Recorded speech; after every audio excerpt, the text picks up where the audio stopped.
ஊடகவியலாளர் திரு ஜீவசகாப்தன் அவர்களை பேச அன்போடு அழைக்கிறேன்.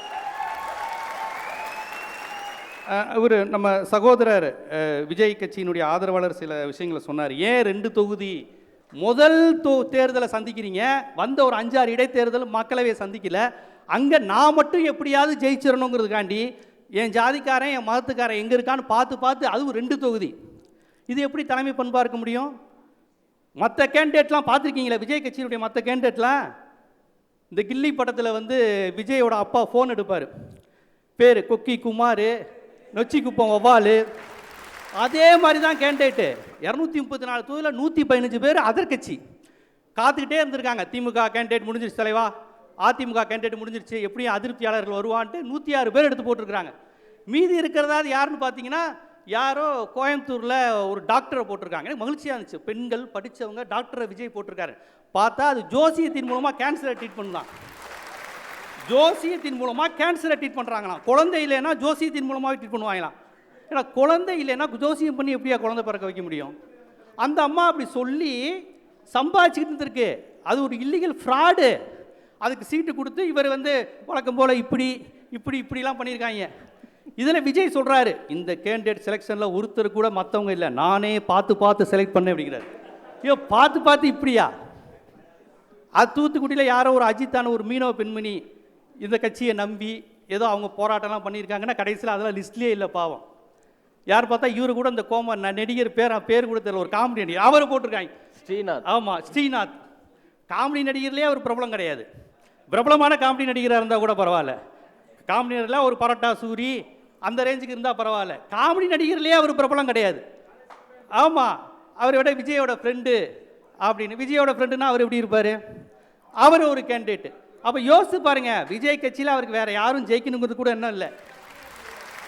அதனால் இப்போ இந்த நான் சொல்கிறேன், தலைமை பண்பு எங்கே?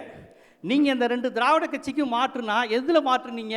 இல்லைங்க, நீங்கள் 100க்கும் மேற்பட்ட மற்ற கட்சிகள் வந்து போட்டாங்கன்றீங்க. அவங்க ஒரு லிஸ்ட் கொடுக்குறாங்க, திமுக அறிவித்த வேட்பாளர்களை 19 பேர் அதிமுக வந்தவங்க அப்படின்னு. அப்படி நீங்கள் அவங்கள பார்த்து கேட்குறீங்க?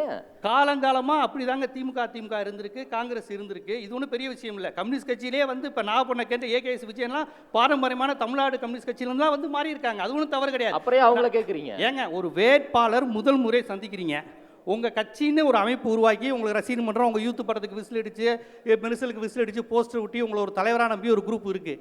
அவனை மதிக்கவே இல்லாமல் இதுகார வரையும் திமுகலையும் அதிமுகலையும் கேண்டிடேட்டில் ரிஜெக்ட் செஞ்சவனாக பார்த்து எடுத்தால் அது எப்படி? விஜயகாந்த் கட்சி ஆரம்பித்தார், அவரும் ரசீது மன்றத்தை நம்பி தான் ஆரம்பித்தார். முதல் தேர்தல் 234 தொகுதி நின்னார், 160% ரசீது மன்றத்தை சேர்ந்தவன் தான் போட்டார் விஜயகாந்த். 160% கட்சி அந்த கொடி கட்டினா அவன் மட்டும்தான் வாய்ப்பு இருந்தார். அதுவும் இதே மாதிரி கட்சி தானே? ஏன் அதுவும் சினிமாவில் வந்த கட்சி தானே?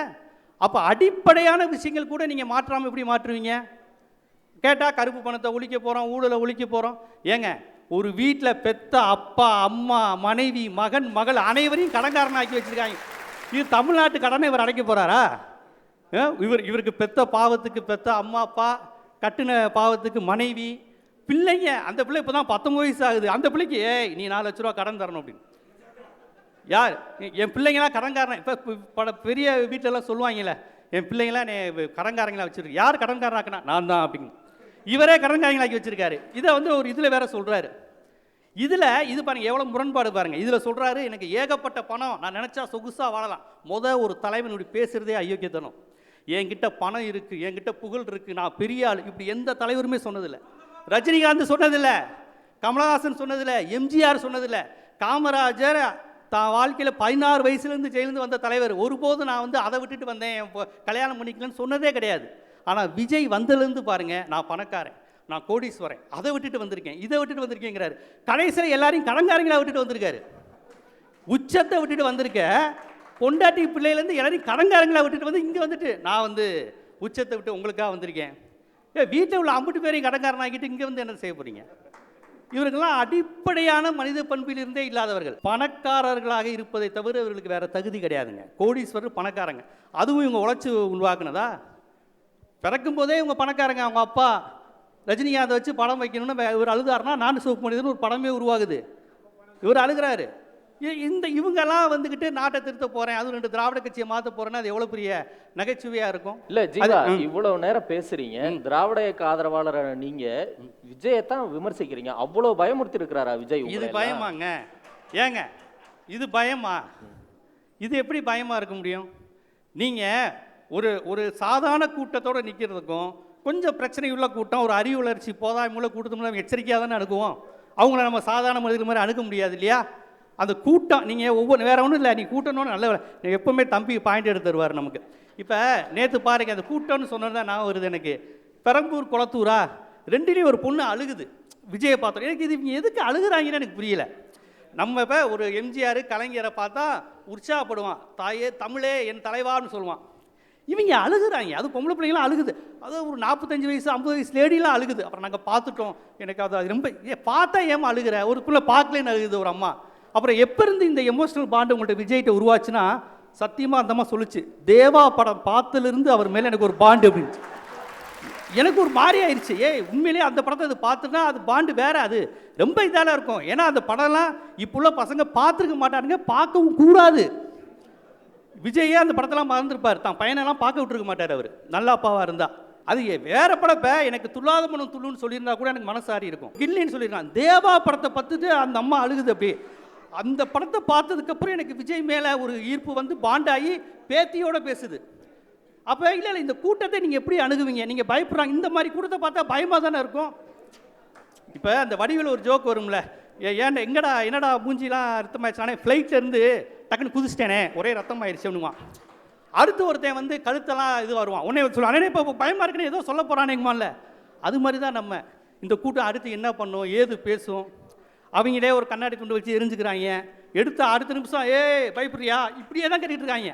ரிசல்ட் வரப்போகுது பாருங்க, மே 4ஆம் தேதி ரிசல்ட்டில் இவங்க எங்கேயும் ஜெயிக்கலன்னு வரப்போகுது. இவங்க எதாவது சொல்லுவாங்க, என்ன தேர்தல் ஆணையம் பயந்துட்டியா, கதரே என்ன எங்கள் அண்ணா பார்த்து பயமா? அப்பயும் இந்த மாதிரி 3 பொம்பளைங்க வந்து பேசிக்கிட்டு இருக்கோம், எங்கள் அண்ணாவை ஏங்க நீங்கள் விட மாட்டேங்கிறீங்க, எங்கள் அண்ணாவை என்னங்க இது காமெடியாக இருக்குது, ரிசல்ட்டு நோ எங்கள் அண்ணா தானே அப்படின்னு நிறைய அவங்க செட்டப் பண்ணி அனுப்புகிறாங்க. அவங்க சினிமாவில் இருந்தே பிஆர்ஓ வேலை பார்த்து வளர்ந்த கட்சி அது. அதனால் அவங்களுக்கு வந்து தெரியாது. ஒரே லேடியை செட்டப் பண்ணி கண்ணாடி போட்டு ஒரு இடம், இங்கிட்டு ஐயம்பேட்டை அறிவுடை நம்பி இந்திரன் சந்திரன் மாதிரி அதே லேடியை கெட்டப் மாற்றி ஒரு 2 இடத்துல விட்டுருக்காங்க, பெரம்பூர் குளத்தூர் எல்லாமே கண்டுபிடிச்சு போட்டாங்க. கரெக்டாக அழுகுது அது. அப்போ இது ஒரு சீனு, நீ விஜயை பார்த்து அழுகிறோமா, உடனே அது அழுகுது, பெரம்பூர்லேயும் அழுகுது, குளத்தூர்லேயும் அழுகுது. இப்படி செட்டப் பண்ணி வராங்க. இவங்க வந்து திராவிட கட்சியில் மாற்ற போகிறாங்களாம், இவங்க தான் ஆல்டர்னேட்டிவாக, இவங்க வந்தால் எல்லாத்தையும் ஒழிச்சிருவாங்களாம். எதுக்கெடுத்தாலும் தனிப்பட்ட விமானத்தில் தான் போவார் இவர். கலைஞர் ட்ரெயின் கடைசி வரையும் ட்ரெயினில் போனாங்கங்க கலைஞர்லாம். அண்ணாலாம் வாழ்ந்த காலத்தில் பஸ்ஸில் போயிருக்கிறாங்க. இதெல்லாம் தலைவருக்கான தகுதியாக பேசப்பட்டது. இன்றைக்கி இவங்கெல்லாம் எதுக்கெடுத்தாலும், அதாவது ஆடம்பரமாக இருக்கிறது, படோடவமாக இருப்பது, தனி மனித ஒழுக்கம் இல்லாமல் இருப்பது, இதையெல்லாம் என் தலைவனின் பெருமைன்னு பொம்பளைங்களும் ஆம்பளைங்களும் ரோட்டில் பேசுகிறாங்க. இது ரொம்ப ஆபத்து இல்லையா? ஏன்னா இப்போ இந்த திராவிட கட்சிகளுக்கு மாற்றுன்னு வரக்கூடிய விஷயங்கள் எல்லாமே பார்த்தீங்கன்னா ஒரு கருத்தியல் ரீதியான டெல்லி அனுப்புகின்ற ஆட்கள் தான். இங்கே தமிழ்நாட்டினுடைய போரே 1947 அப்புறம் டெல்லி வெர்சஸ் தமிழ்நாடு தாங்க. டெல்லி தான் நம்மளுடைய விஷயங்கள்லாம். அதுக்கு ஒரு சின்ன உதாரணம், 1967க்கு முன்னாடி நம்ம நாட்டில் அரசு அலுவலர்களாக இருந்தவங்க யார், தலைமை ஆசிரியர்களாக இருந்தவங்க யார், தலைமைச் செயலாளர்களாக இருந்தவங்க யார், 67க்கு அப்புறம் இருந்தவங்க யார்? 67 வரையும் பாருங்களேன், ஒரு ஸ்கூல் ஹெட்மாஸ்டராக யார் இருந்திருப்பாங்கன்னா பார்த்தசாரதி, சீனிவாசன், பந்துலு, ஏதாவது இந்த மாதிரி பேர், சேஷாஸ்திரி, இப்படி தான் இருந்திருக்கும். அதுக்கப்புறம் பேர் மாறிச்சு பாருங்க, மாடசாமி, குப்புசாமி, முத்துப்பாண்டி, கருப்பசாமி, பிச்சை, போதும் பொண்ணு, பாவாடை, எல்லாம் விவசாய வீட்டு பிள்ளைங்க, உழைக்கிற வீட்டு பிள்ளைங்க. எங்கேருந்து வந்துச்சு? 67க்கு அப்புறம் மாறிச்சு. அதனால தான் விசு கதறினார். ஆர்எஸ்எஸ் நடிகர் விசு சொன்னார், 1967க்கு அப்புறம் நான் பேண்ட்டு போகிறதில்ல கண்ணானார், அந்த சம்சாரம் அந்த மின்சாரத்தில். அவர்கள் எல்லோருக்குமே பிரச்சனை. 67க்கு அப்புறம் அந்த தமிழ்நாட்டில் நான் பிராமின்ஸ் படித்து வந்துட்டான். தேவர், வன்னியர், உடையார், நாயுடு, பல்லர், பறையர் எல்லாரும் இன்றைக்கி அதிகாரிகள் ஆகிட்டாங்க. எழுதி வச்சுக்கோங்க, ஆதாரத்தோட நான் சவால் விடுறேன். தமிழ்நாடு அளவுக்கு பிற்படுத்தப்பட்டவர்களும் ஒடுக்கப்பட்டவர்களும் பழங்குடியினரும் அதிகாரத்தில் இருக்கிற மாநிலம் கிடையாது. இந்தியாவில் முதல் ஜட்ஜி எங்கேருந்து உருவான தெரியுமா? தலித் ஜட்ஜு தமிழ்நாட்டில் தான். வரதராஜன் 1972 பெரியார் கேட்குறாரு, என்னுடைய ஆட்சி நடைபெறுதுங்கிற ஒரு தாழ்த்தப்பட்டவர் நீதிபதி யாலையான்னு கலைஞரை கேட்குறாரு. அடுத்த நிமிஷம் வரதராஜனுங்கிற ஒரு தலித் நீதிபதி தமிழ்நாட்டில் தான். உச்ச நீதிமன்ற முதல் தலித் நீதிபதி அவர் தான். இந்தியாவில் எந்த மாநிலமும் வெஸ்ட் பெங்கால், பீகார் எங்கேருந்தே ஒரு தலித் நீதிபதி வரல. தமிழ்நாட்டில் இருந்து மட்டும்தான் வந்திருக்காங்க. அதுக்கப்புறம் தான் இன்னமும் நீங்கள் சென்னை ஹைகோர்ட்டில் பிசி, எஸ்சி, எம்பிசி அதிகம். நீங்கள் மற்ற ஸ்டேட்டில் போங்க, எல்லா பேருக்கு பின்னாடி சர்மா, பாண்டே, முகர்ஜி, சாஸ்திரி, சேஷாஸ்திரி, ராய், சென், நம்பூதிரி பாட் இப்படி தான் இருக்கும். இங்கே மட்டும்தான் அந்த பேருக்கு பின்னாடி அந்த வால் இல்லாமல் இருப்பான். ஏன்னா அவன் ஒடுக்கப்பட்டவனாக இருப்பான். முஸ்லீம் ஏங்க பேங்க் மேனேஜராக முஸ்லீம் இருக்கிறது தமிழ்நாடு தாங்க. வங்கி அதிகாரிகளாக இருக்கிறது தமிழ்நாடு தான். உத்தரப்பிரதேசத்தில் உள்ள ஒரு முஸ்லீம் தமிழ்நாட்டுக்கு வந்து பார்த்தான்னு வச்சுக்கோங்க, எனது பேங்க்கில் முஸ்லீம் அதிகாரியா? முஸ்லீம்களுக்கு அதிகார மட்டத்தில் இருக்கிறது இங்கே தான். இன்றைக்கி இஸ்ரோவில் ஒரு இஸ்லாமிய லேடி ஒரு 2 வருஷத்துக்கு முன்னாடி தென்காசியை சேர்ந்தவங்க வந்திருக்கிறாங்க. ஏன்னா தமிழ்நாட்டின் கட்டமைப்பு இதுதான். பெரியார் அண்ணா பூமி. நிறைய பேர் பெரியார் பூமி, அண்ணா பூமினா என்னன்னு கிண்டல் பண்ணுறாங்க. இதுதான். இது ஒரு 100 ஆண்டு கால வளர்ச்சி. இந்த வளர்ச்சி இன்னைக்கு பிற்படுத்தப்பட்டவனும் ஒடுக்கப்பட்டவனும் பெரியாரை திட்டுறான் பார்த்தீங்களா?